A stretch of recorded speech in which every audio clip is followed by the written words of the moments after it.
Okay, go ahead. Great.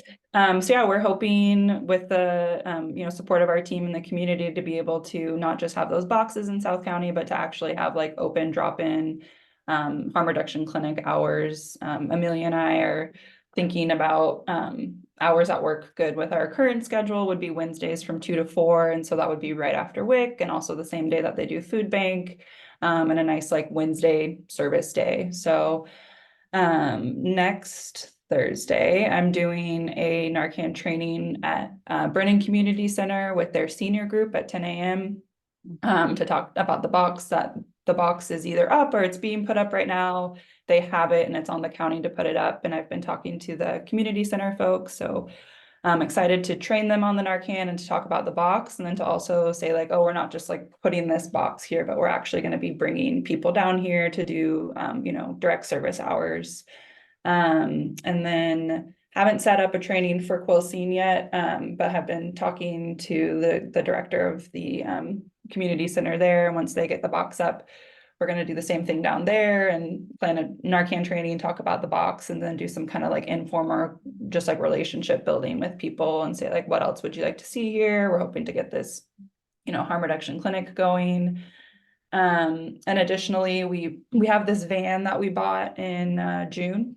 And we've just been doing outreach in town on Fridays with the van, but now with Amelia on board. And then additionally, probably in the next 2 months, we're going to be hiring another me, which is a harm reduction coordinator, a community health educator.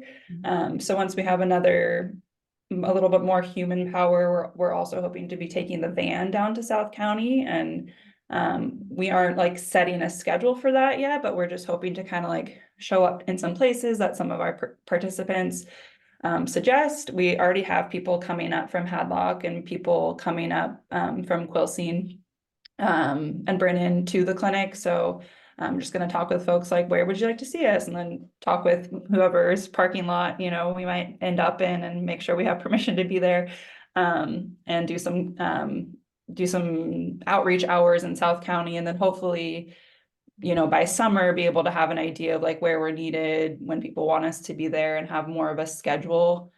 The hiring another one of me is part of a grant that we got from the Department of Health.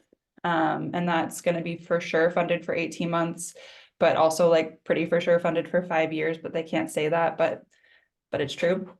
And then with that funding as well, we're buying a cell phone, which is great. So then people will be able to contact us directly and be like, hey, this is where I am. Can you drop stuff off here? And, be able to be doing more of that direct relationship building. Because right now we have like desk phones, but when we're out in the field, someone called my desk on Friday and they're like, hey, can you drop this stuff off here? And I'm going to be walking around and I don't really know where they are. And, it's not like professional to give my personal number. So I'm excited about having another harm reduction coordinator, getting a cell phone, being able to make better use of the van, and about getting some clinic hours set up in Quilcene.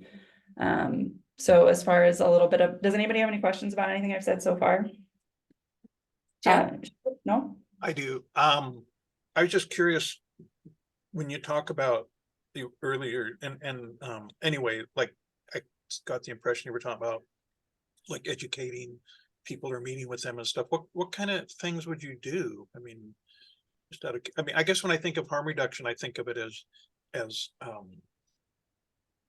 getting the supplies that people may need or something like that. But actually meeting with people, I mean, I guess what kind of stuff would you like when people call me, or like meeting with people in Brennan at the like if you were down there in the van and meeting someone, what do you talk about? Yeah, so one part of this grant that I didn't mention too, the new Anya, the new harm reduction coordinator that we're hiring's role is also going to be some case management. So right now we're not really doing case management. Like we'll like connect people with resources, but we're not like doing follow-up and making sure that they got connected to the methadone clinic in Jamestown, or got connected to Discovery Behavioral Health for mental health care. Like, well, I'll give them a card and I'll offer them to use my phone, but I'm not like supporting them through that process. So part of the like grant, part of what we have to do for the grant, what we're excited to do as well, is to be doing like following along with like 5 to 10 people will decide on a number, or it will decide of whoever shows up and wants to have that kind of like follow through and support. So especially like with South County, where folks really might need help getting transportation to get to the methadone clinic or to get to their therapy appointment, or we'll be doing more like follow up and kind of like supportive, like hand holding and really helping people along the path there. And then additionally, yeah, just getting people materials, if they need, some blankets or some hand warmers or some Narcan or some sterile syringes, we'll keep doing that. But we're expanding a little bit to not just be doing referrals, but to be able to really like walk people down that path of like where they want to go with their own, treatment and recovery process. Yeah, good. That sounds good. I mean, having the extra, what I think of, to me, case management seems like such a big thing that people need. The other thing I wanted to say is I guess I think of it kind of funny in a way when you say you're going to take your van down there, I picture it driving around and then going, there's somebody, and you pull up next to them and all of a sudden the door opens up and you yank them into the van and then you drive off. And so I don't know if we get any kidnapping calls down there, but I promise you I won't kidnap anyone. When we talk about yeah, we're being recorded. I'll be quiet. Yeah, and we're not going to be like taking people around. That's not really the plan. It's more just like having a mobile clinic where we can show up, set up a little tent and be like, we're here for, this time on this date. Cool. as we have Amelia and the possibility of actually providing some services from the van, is there a sense of what kind of services those might be? Well, other services that we do is like wound care. So especially Amelia and Ocean, and I'm not a nurse. So people who are nurses, they can look at wounds, help clean the wound, and then make recommendations like, wow, I really think like you need an antibiotic, or what else folks might need. But I mean, the services we do are like wound care. We're also starting to advertise that we can help people get set up on Medicaid, because we already have Kelly in our front office who does that. So we're starting to we put that on our list of services that we have. So those are some of the services that we'll do, and then the case management and then just like seeing what else people need, maybe connecting to other services that we have at public health or at the hospital, connecting people to WIC, connecting people to whatever folks need. And we haven't really been down there. I mean, I live in Chimicum, but I haven't been like in South County doing this kind of, direct outreach work. So that's why the first couple months we don't have like a set plan. Our strategy is to like listen to people and to build relationships with people and to see what people need. And I know that like DBH is planning on opening services down in Quilcene, and we've got Believe in Recoveries expanded down there. So hopefully just like in connection with the other folks who have, the same goals that we do to support South County, we can kind of connect people to whatever we have access to. And be working well together ourselves, sort of integrating how we're supporting each other and what each one of these services can offer. Yep. I'm aware that this is a sort of new realm of things that could be happening in South County. And I like to think about who we'd like to have at this table, in addition to, we sort of have lost our connection with the Quilcene School District and probably need to warm up our connection with the Brennan. Trisha's here. She was on briefly and didn't quite get on, but I did see she had tried to log on today. She might have been having which is always an issue, broadband connection issues.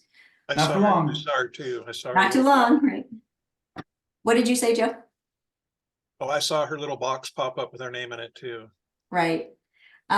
So I think one of the pushes that one of the reasons why I don't think we need to meet next month is really what we need to spend our time doing is getting folks to come to either a March or an April meeting. And I also think that at that March or April meeting, we might have a lot more that's actually anchored down in terms of what public health is going to be doing. And so having that conversation with some of the actual community stakeholders, I think would be useful. Is there anybody or any entity that you guys would like to brainstorm that we should be reaching out to between now and a meeting in March or April? And does March or April, which sounds better, March or April? Either for me, I mean, we're gonna start doing the work probably in March, because that's when like schedules open up to be able to do that. So just depending if you guys want to like help us prep to go out, or if you want more of like a 1 month, hey, we've been out a couple times and this is what we're doing. And I could see either being really supportive. So I'm open to, what everybody else in the call thinks. I think then March, if we've got any toes down, if we've got feet down there, we should be talking about it and letting people know, because we want to raise the profile of those services and get them really into action as quick as we can. Okay, so we'll set up a March meeting, and I want to say that it would probably be the same Tuesday of the month, which would be March 26th. I'll send out an e-bite for that for 1 p.m. Now, are there groups that we should be kind of focused on? Any of you people who have a better sense of who is down there outside of working on I'm going to go to a couple of I'm going to the Quilcene board meeting, school board meeting coming up. Maybe I should, yeah. What other places are there that you're thinking we should go find people and recruit them to the table? Go to the community. I know the community center is having the Brennan community is really thinking about their community center down there and having a meeting Thursday night at 6 p.m. I think I'm not able to go, but I think there's a lot of folks that are interested in not specifically in harm reduction, but that would be an opportunity. Mm-hmm. Do you know who's like in charge of that meeting? Yeah, it's Andrew Schwartz and Shelley Yarnell. You can email Andrew at because I just invited him to be on our growth management steering committee, AS 2020. Uh-huh. That's for Andrew Schwartz 2020 at me.com. Got it. Okay. I'll try to at least go down there and hear the conversation of what's going on. Maybe not lead with talking about too much at this stage, but just There's probably going to be a lot of venting, so yeah, I think try maybe to I'll listen more than talk. I'll be there to listen. Other community areas, groups.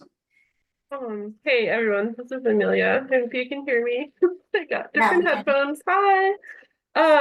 I was thinking of going to the Quilcene Brennan Connection meetings if they're still happening.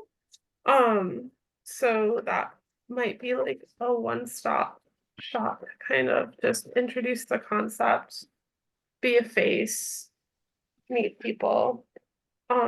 So there's that piece too. Do we know, do we have any idea when or where that happens? I know it's a Thursday. I have to just go look at a flyer. I have to like go to the post office or the village store and like find a flyer. Okay. Because it's the community centers that are organizing them, I'm pretty sure. No, I think it's the Lions Club. Craig The Uchida. Lions Club. Oh, okay, sure. Yeah, I thought that they stopped having those. I think they did. They did. Bummer. Okay, well, But never there's mind. also the Northwood Canal Chamber of Commerce. We meet third Mondays at 5 p.m. I'm actually going to go to the February meeting. I missed the last couple. And I'm happy to represent there too. If we have like a 1 page or two, Laura, you don't have to be the only face going out there. So Okay. it'd be good to have a 1 pager that I can use to help recruit people in. I mean, if we want business owners, business entrepreneurs down there in it. Okay, let's brainstorm quickly content that would be on that 1 pager. What it is that South County Harm Reduction does. What we have done, I think outcomes that have been positive, including the screening and, I think really the changes in public health are real outpouring of this. So I think that's we can talk about positive impacts already and the intent. Yep. Okay. I think that the intent part, I mean, I think the community, it seems like the hurdle's been jumped as far as what harm reduction is doing down there. But, I remember being concerned at first that people would think that we're trying to make drugs legal and drug use or more appealing or whatever. But I don't know if there's a way to reiterate. Are there, Joe, I hear what you're saying. Is there another moniker that we could use for this group? For better or worse, I think a lot of people have been impacted by the opioid epidemic and other issues. So I feel like let's wear our harm reduction With pride. proudly. Yeah, that's what I'd say. And maybe just like help define it, you know, in our one pager, Yeah. like this is what harm reduction is, and this is how we're practicing it and how it's, you know, reducing harm in our community. That's a great idea. Holly? Is there a way to reiterate that harm reduction encompasses an entire spectrum of safe practices, and so it doesn't become exclusively associated with substance misuse? Mm. You know, bike helmets and car seats and seat belts and, you know, teeth brushing and flossing. Like flossing your Right. teeth is not proven exclusively to prevent cavities, but it is a harm reduction strategy. That's in my trainings that I do, Holly, now. They've evolved over the last year, but I have a slide about that. That's like harm reduction is sunscreen, harm reduction is speed limits. Beautiful. So that's something Beautiful. that I'm definitely talking about at all of the community centers and anywhere I'm doing a training. And I think it's something we can include in our Mhm. little one pager. This isn't a new approach. This is like a public health philosophy that, you know, we've been using for a long, long time. Perfect. That's what I like, I like I always hope there's like a side effect of, yeah, harm reduction, and helping each other. And that kind of rubs off on people. Doesn't have to be specifically what the topic's about, but it could be anything, I